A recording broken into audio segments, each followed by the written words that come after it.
हाँ, विसर्ग संधि के अंतर्गत हम उत्व संधि पढ़ेंगे।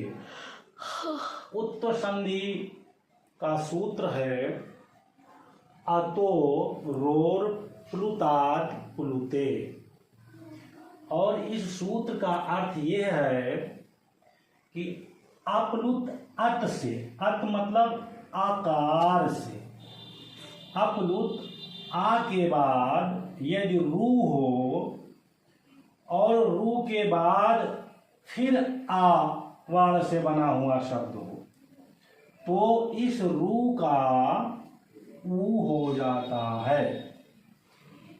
आ पद के अंत में आ वर्ण के बाद रू हो और रू के बाद फिर आ वर्ण से बनने वाला कोई पद हो तो रू के स्थान पर ऊ हो जाता है।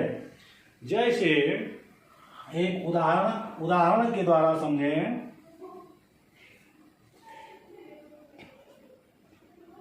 सी वा स धन अर्चा, शिवस धन अर्चा, ये पहले था और सा का फिर रू हुआ है, इसका बना शिव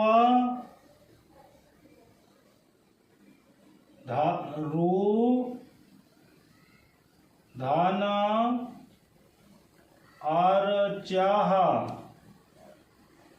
शिव रू धन अर्चा, ये स्वरूप है। अब यहां से आप समझिए, देखिए ये वा में आ है, वा में क्या मिला हुआ है, आ, और इस आ के बाद रू है और इस रू के बाद पुनः आ वर्ण है, तो इस रू का क्या हो जाता है, अतो रोर प्लुताद प्लुते सूत्र से इस रू को ऊ आदेश हो जाता है।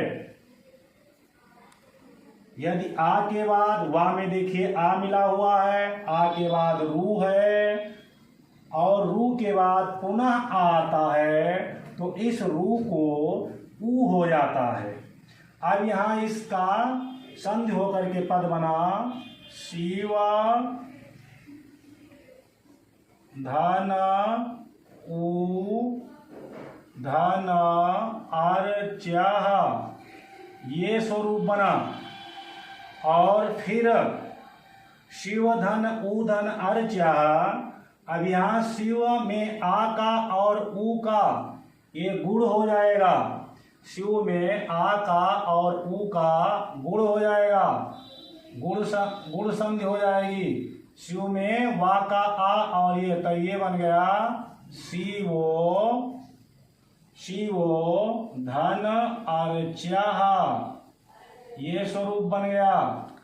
पुनः इसमें अगला चढ़ा है, देखिए यहाँ पर ओ है और यहाँ आ है, तो पदांत ओ के बाद यदि आकार आता है तो इसके स्थान पर पूर्व रूप संधि भी लग गई यहाँ पर, शिवो, और इसका अवग्रह हो गया, शिवो अर्चाह रूप बन गया। तो इस प्रकार से अतो रोर प्लुताद प्लुते इस संधि के अंतर्गत जब शब्द की सिद्धि होती है तो शिवस के पहले विसर्ग को सा होकर के शिवस धन अर्चा बनता है और सा, और फिर यहाँ रूप बनता है, सा का रू आदेश हो जाता है। और इस संधि के अंतर्गत आ वा के बाद रू है और रू के बाद आ है, इसलिए इस रू को ऊ आदेश होता है। उत्व संधि में रू को ऊ होता है, ये समझिए, रू को ऊ होता है। यदि रू के पहले आ हो और रू के बाद में भी आ हो तो रू को क्या हो गया, ऊ हो गया। शिव रू का ऊ हो गया, शिवधन ऊधन अर्चा, फिर आ ऊ शिव अर्चा, और ओ और आ मिलकर के पूर्व रूप संधि मिलकर के शिवो अर्चा रूप बना। इसमें अर्चा कर दे, विसर्ग लगा है।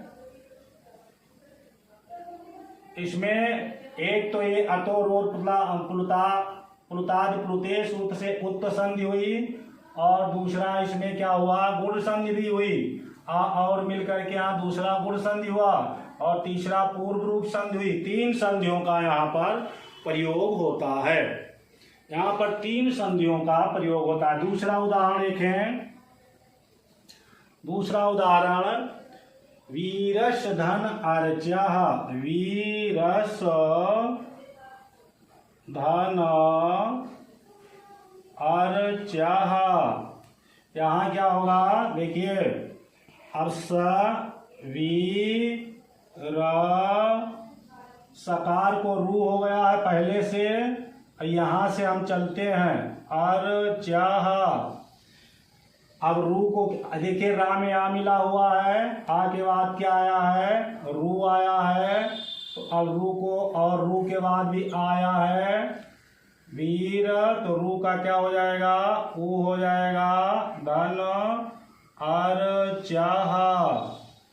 अब वीर धन रू को ऊ हो गया, रू के पहले आ है और रू के बाद भी आ है, इसलिए रू को ऊ हो गया। अब इसको गुण संधि हो जाएगी, वीर धन, नहीं, आ और ओ मिलकर के ओ हो जाएंगे, वीरो धन अर्चा। फिर ओ और आ का पूर्व रूप हो जाएगा, बनेगा वीरो, आ का अवग्रह हो जाएगा, वीरोर चाह। वीरोर चाह होगा, ठीक है। इस प्रकार से वीरोर चाह, पंखा चलाइए, वीरोर चाह स्वरूप हमारा बना। इसके और 2 उदाहरण हैं, जिसमें हम देखते हैं, यदि मान लीजिए बाद में आ नहीं है, बाद में आ नहीं है, तो दूसरा उदाहरण ये बनता है। दूसरा उदाहरण, यदि आ है, जैसे यहाँ पर आ है, उदाहरण ये लिख दे रहे हैं हम, उदाहरण लिख करके दे रहे हैं, जैसे देवश